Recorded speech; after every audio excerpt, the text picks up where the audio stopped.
വിശുദ്ധ ഖുർആൻ പറയുന്നു, ആൺകുട്ടികളുടെ ഒന്നാമത്തെ ക്വാളിഫിക്കേഷൻ, ആൺകുട്ടിയുടെ ഒന്നാമത്തെ അടയാളം എന്താ? അള്ളാഹുവിന്റെ വിശുദ്ധ ഖുർആൻ പരിചയപ്പെടുത്തുന്നു. ആൺകുട്ടി എന്ന് പറഞ്ഞാൽ ആരാ? ആൺകുട്ടി എന്ന് പറഞ്ഞാൽ ആരാ? ഹൃദയംഗമായി പടച്ചവന് പരിപൂർണമായും സമർപ്പണം നടത്തുന്നവൻ. ഹൃദയത്തിൽ അള്ളാഹു ആയിരിക്കണം, ഹൃദയത്തിൽ അള്ളാഹു ആയിരിക്കണം. എന്താവശ്യം വന്നാലും ഒരു സൽക്കർമ്മം, ഒരു പ്രവൃത്തി ചെയ്യാൻ ഒരുങ്ങുമ്പോൾ ഞാൻ ഈ പ്രവൃത്തി ചെയ്താൽ എന്റെ പടച്ച തമ്പുരാൻ ഇഷ്ടമാകുമോ എന്നോർത്തുകൊണ്ട് ഹൃദയം കൊണ്ട് പടച്ചവന് സമർപ്പണം നടത്തുന്നവനാണ് ആൺകുട്ടി എന്ന് ഖുർആൻ. ഒരു പ്രവർത്തനം ചെയ്യാൻ ഒരുങ്ങുമ്പോൾ ഞാൻ ഈ പ്രവർത്തനം ചെയ്തതുകൊണ്ട് അല്ലാഹു റബ്ബുൽ ഇസ്സത്ത് എന്നോട് കോപിക്കുമോ? അല്ലാഹുവിന് എന്നോട് ദേഷ്യം ഉണ്ടാവുമോ? അല്ലാഹുവിന്റെ ശിക്ഷയ്ക്ക് ഞാൻ അർഹനാകുമോ എന്ന് ഭയന്നുകൊണ്ട് ഹൃദയത്തിൽ പടച്ച തമ്പുരാന് സ്ഥാനം കൊടുത്തുകൊണ്ട് സകല തമ്പുരാക്കന്മാരെയും വലിച്ചെറിഞ്ഞ്, സകല രാഷ്ട്രീയക്കാരെയും വലിച്ചെറിഞ്ഞ്, സകല സിനിമാ താരങ്ങളെയും വലിച്ചെറിഞ്ഞ് ആരാണോ ഹൃദയത്തിൽ പടച്ച തമ്പുരാന് സ്ഥാനം കൊടുക്കുന്നത് അവരാണ് ആൺകുട്ടി എന്ന് ഖുർആൻ. അതേ ഖുർആൻ പരിചയപ്പെടുത്തുന്ന ആൺകുട്ടികളുടെ ഒന്നാമത്തെ അടയാളം ഹൃദയം കൊണ്ട് പടച്ച തമ്പുരാന് പരിപൂർണമായും സമർപ്പണം നടത്തുന്നവരാണ്. രണ്ടാമത്തെ അടയാളമായി വിശുദ്ധ ഖുർആൻ പറയുകയാണ്,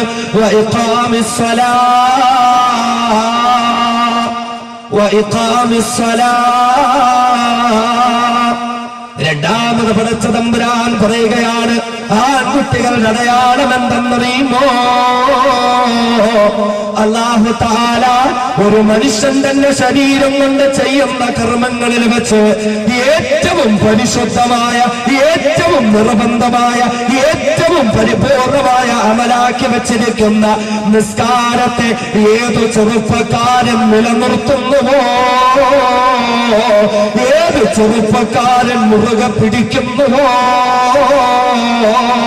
അതേ ശരീരം കൊണ്ട് ചെയ്യുന്ന കർമ്മങ്ങളുണ്ടല്ലോ, ആ കർമ്മങ്ങളിൽ വെച്ചുള്ള ഏറ്റവും നിർബന്ധമായ നിസ്കാരമുണ്ടല്ലോ, ആ നിസ്കാരം മുതൽ താഴോട്ട് തുടങ്ങുന്നതായ ശാരീരികമായ കർമ്മങ്ങളെയെല്ലാം പരിപൂർണമായും നിർവഹിക്കുന്നവനുണ്ടല്ലോ, അഥവാ തന്റെ ശരീരം കൊണ്ട് പടച്ചവന് സമർപ്പണം നടത്തുന്നവൻ, ശരീരം പടച്ചവന് പരിപൂർണമായും സമർപ്പിക്കുന്നവൻ, അവനാണ് ആൺകുട്ടി എന്ന് ഖുർആൻ. ചെറുപ്പക്കാരാ, കഴിയുന്നുണ്ടോ? അല്ലാഹുവിന് വേണ്ടി നിന്റെ ഹൃദയത്തെ കൊടുക്കാൻ കഴിഞ്ഞോ? അല്ലാഹുവിന് വേണ്ടി നിന്റെ ശരീരത്തെ കൊടുക്കാൻ കഴിഞ്ഞോ? തീർന്നിട്ടില്ല. വീണ്ടും പടച്ച തമ്പുരാൻ പറയുന്നു, ആൺകുട്ടികളെ വീണ്ടും പടച്ച തമ്പുരാൻ പരിചയപ്പെടുത്തുന്നു, വഈതാഇസ് സകാത്ത്.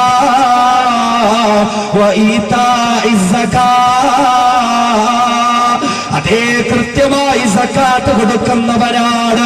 തന്റെ സമ്പാദ്യത്തിൽ പടച്ച തമ്പുരാൻ നിർബന്ധമാക്കിയ കടമയുണ്ടല്ലോ, സക്കാത്ത് പോലെയുള്ള നിർബന്ധമായ കടമകൾ പരിപൂർണമാക്കിക്കൊണ്ട് സാമ്പത്തികമായി പടച്ചവന് സമർപ്പണം നടത്തുന്നവൻ, സാമ്പത്തികമായി പടച്ചവന് സമർപ്പണം നടത്തുന്നവൻ, അവനാണ് ആൺകുട്ടി എന്ന് ഖുർആൻ. അതേ മൂന്ന് കാര്യങ്ങളാ പടച്ച തമ്പുരാൻ പറഞ്ഞത്, മൂന്ന് സമർപ്പണങ്ങളാ പടച്ച തമ്പുരാൻ പറഞ്ഞത്. അഫ്ളൽ ഖാസിമിയുടെ ഖുർആനിലെ യുവത്വം എന്ന പ്രഭാഷണം കേൾക്കാൻ ഈ വിനീതന്റെ സദസ്സിലേക്ക് നാടിന്റെ നാനാഭാഗത്ത് നിന്നും ഒന്ന് കൂടി വന്ന എന്റെ പ്രിയപ്പെട്ട ചെറുപ്പക്കാരെ, ഒന്ന് ചിന്തിച്ചു നോക്കടാ പൊന്നുമോനെ. ആൺകുട്ടി എന്ന് പറഞ്ഞ് ഞെളിഞ്ഞു നടക്കുന്നവനാണ്, കാക്ക എന്ന് പറഞ്ഞുകൊണ്ട് ഞെളിഞ്ഞു നടക്കുന്നവനാണ്, മുസ്ലിം എന്ന് പറഞ്ഞ് അന്തസ്സോടുകൂടി നടക്കുന്നവനാ. എന്നാൽ എന്റെ ചെറുപ്പക്കാരാ, അല്ലാഹു ഒരു ആൺകുട്ടിക്ക് വേണ്ട പ്രധാനപ്പെട്ട മൂന്ന് ഗണങ്ങളാ നിന്നോട് പറഞ്ഞത്. ഒന്നാമത് മാനസികമായ സമർപ്പണമാണെങ്കിൽ, രണ്ടാമത്തേത് ശാരീരികമായ സമർപ്പണമാണെങ്കിൽ, മൂന്നാമത്തേത് സാമ്പത്തികമായ സമർപ്പണമാണെങ്കിൽ, ഈ മൂന്ന് രീതിയിലും അല്ലാഹുവിന് വേണ്ടി സമർപ്പണം നടത്തിക്കൊണ്ട് അല്ലാഹുവിന്റെ ഖുർആനിലെ ചെറുപ്പക്കാരനാകാൻ, അല്ലാഹുവിന്റെ ഖുർആനിലെ ആൺകുട്ടിയാകാൻ എന്റെ പൊന്നുമോനെ നാളിതുവരെയായി നിനക്ക് കഴിഞ്ഞിട്ടുണ്ടോ? കൂട്ടുകാര് ചിലപ്പോ ആൺകുട്ടി എന്ന് വിളിച്ചിട്ടുണ്ടാകും, സംഘടനക്കാര് ചിലപ്പോ അവനൊരു ആൺകുട്ടിയാണോ എന്ന് പറഞ്ഞിട്ടുണ്ടാവും. പാർട്ടി നേതാക്കന്മാര് തോളിൽ പറ്റി അഭിനന്ദിച്ചിട്ടുണ്ടാവും. നീ ഇഷ്ടപ്പെടുന്ന പലരും നിന്നെ പുകഴ്ത്തി പറഞ്ഞിട്ടുണ്ടാകും. പക്ഷേ രാജാതിരാജനായ സർവശക്തനായ അല്ലാഹു റബ്ബുൽ ഇസ്സത്ത് നിന്നെ പുകഴ്ത്തിയിട്ടുണ്ടോ? അള്ളാന്റെ ലിസ്റ്റിൽ ആൺകുട്ടിയാകാൻ പറ്റിയിട്ടുണ്ടോ? വേറെ ആരുടെ ലിസ്റ്റ് എന്ന് പറഞ്ഞിട്ട് കാര്യമില്ല. പടച്ചവന്റെ ലിസ്റ്റിൽ കൂടാൻ കഴിയണം. അള്ളാഹുവിന്റെ ലിസ്റ്റിൽ പെടാൻ കഴിയട്ടെ. ചെറുപ്പക്കാർക്ക് ഹൃദയംഗമായ സമർപ്പണം, ശാരീരികമായ സമർപ്പണം, സാമ്പത്തികമായ സമർപ്പണം എന്ന് പറഞ്ഞാൽ എന്താ? ഹൃദയം അത് അള്ളാഹുവിന് വേണ്ടിയാ, ശരീരം അത് അള്ളാഹുവിന് വേണ്ടിയാ, സമ്പത്ത് അത് അള്ളാഹുവിന് വേണ്ടിയാ. വിശുദ്ധ ഖുർആൻ പരിചയപ്പെടുത്തുന്ന ഒരു ചെറുപ്പക്കാരൻ ആൺകുട്ടി, അവന്റെ ഹൃദയത്തിൽ മോശമായ ചിന്ത അവനുണ്ടാവില്ല. അള്ളാഹുവിന്റെ ഖുർആൻ പരിചയപ്പെടുത്തിയ ഒരു ആൺകുട്ടി, അവന്റെ ശരീരം കൊണ്ട് ഹറാം ചെയ്യാൻ അവൻ തയ്യാറാകില്ല. അള്ളാഹുവിന്റെ ഖുർആൻ പരിചയപ്പെടുത്തിയ ആൺകുട്ടി സമ്പാദ്യം ഹറാമായ രീതിയിലേക്ക് തെള്ളിവിടാൻ അവൻ തയ്യാറാകില്ല. കഴിയണം എന്റെ ചെറുപ്പക്കാർക്ക്, എന്റെ ചെറുപ്പക്കാർക്ക് അത് കഴിയണം. പരിപൂർണമായും ജീവിതം അല്ലാഹു റബ്ബുൽ ഇസ്സത്തിന് വേണ്ടി കൊടുക്കാൻ കഴിയണം. നാലാംകിട രാഷ്ട്രീയക്കാർക്ക് വേണ്ടി ജീവിതം കൊടുത്തിട്ട് ഇസ്ലാമിനെ മറന്നുപോയി എന്റെ മുസ്ലിം ചെറുപ്പക്കാരുണ്ടെങ്കിൽ ഒന്ന് ചിന്തിച്ചു കൊള്ളണം.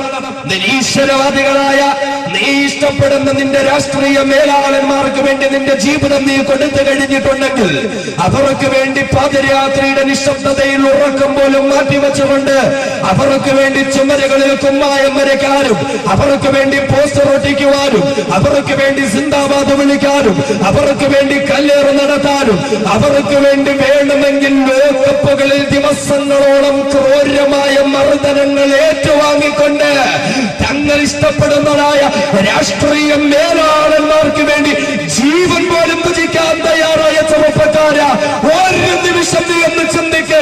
നിന്നെ സൃഷ്ടിച്ച, നിനക്ക് യൗവനം തന്ന, നിനക്ക് സൗകര്യം തന്ന, നിനക്ക് സൗന്ദര്യം തന്ന, നിനക്ക് സമ്പാദ്യം തന്ന, നിനക്ക് സന്താനങ്ങളെ തന്ന, നിനക്ക് സഹധർമ്മിണിയെ തന്ന, നിനക്ക് സകലമായ കാര്യങ്ങളും തന്ന അല്ലാഹു റബ്ബുൽ ഇസ്സത്തിന് വേണ്ടി നിന്റെ ജീവിതത്തെ കൊടുക്കാൻ നിനക്ക് കഴിഞ്ഞിട്ടുണ്ടോ? അള്ളാഹിന് വേണ്ടി ജീവിതത്തെ കൊടുക്കാൻ കഴിഞ്ഞിട്ടുണ്ടോ? മുസ്ലിം ചെറുപ്പക്കാർക്ക് അതിന് കഴിയുന്നില്ല. മുസ്ലിം ചെറുപ്പക്കാരിന്ന് വഴികേടിലേക്ക് പോയിക്കൊണ്ടിരിക്കുകയാണ്. ദീനിനോട് ബന്ധമില്ലാത്തവരായി ഉണ്ട്. എന്താ, ഒരു 5 നേരം നിസ്കാരമുണ്ട്, അതുകൊണ്ടങ്ങ് തീരുവോ? അതുകൊണ്ടങ്ങ് കഴിഞ്ഞോ?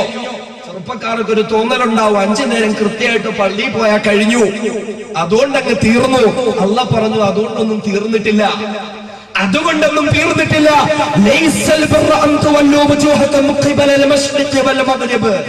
പറയുന്നു, വെറുതെ പോയി ഇങ്ങനെ കിഴക്കോട്ടും പടിഞ്ഞാറോട്ടും ഇങ്ങനെ മുഖം തിരിച്ചിട്ടൊന്നും കാര്യമില്ല, അതുകൊണ്ടൊന്നും പുണ്യം കിട്ടാൻ പോകുന്നില്ല.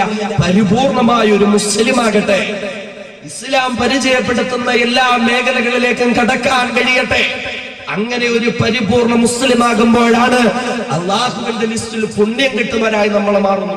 ഇത് കഴിയണം, ഇത് കഴിയണം. ഇന്നിപ്പോ കോഴിക്കോട് നഗരത്തിലൂടെ ഇസ്ലാമിനെ പോലും വെല്ലുവിളിച്ചുകൊണ്ട് അസാൻമാർഗിക അനാചാര പ്രവണതകൾ നടത്താൻ മുസ്ലിം ചെറുപ്പക്കാരുണ്ട്. ഏതെങ്കിലും സിനിമാ താരങ്ങൾ വരുന്നു എന്ന് പറയുമ്പോൾ കോഴിക്കോടിന്റെ ഹൃദയഭാഗത്തുകൊണ്ട് ഏതെങ്കിലും കട ഉദ്ഘാടനം ചെയ്യാൻ തങ്ങൾ ഇഷ്ടപ്പെടുന്ന സിനിമാ താരങ്ങൾ വരുന്നു എന്ന് പറയുമ്പോൾ ഏറ്റവും കൂടെ അവിടെ ഒന്നുചേരുന്നതാരാ?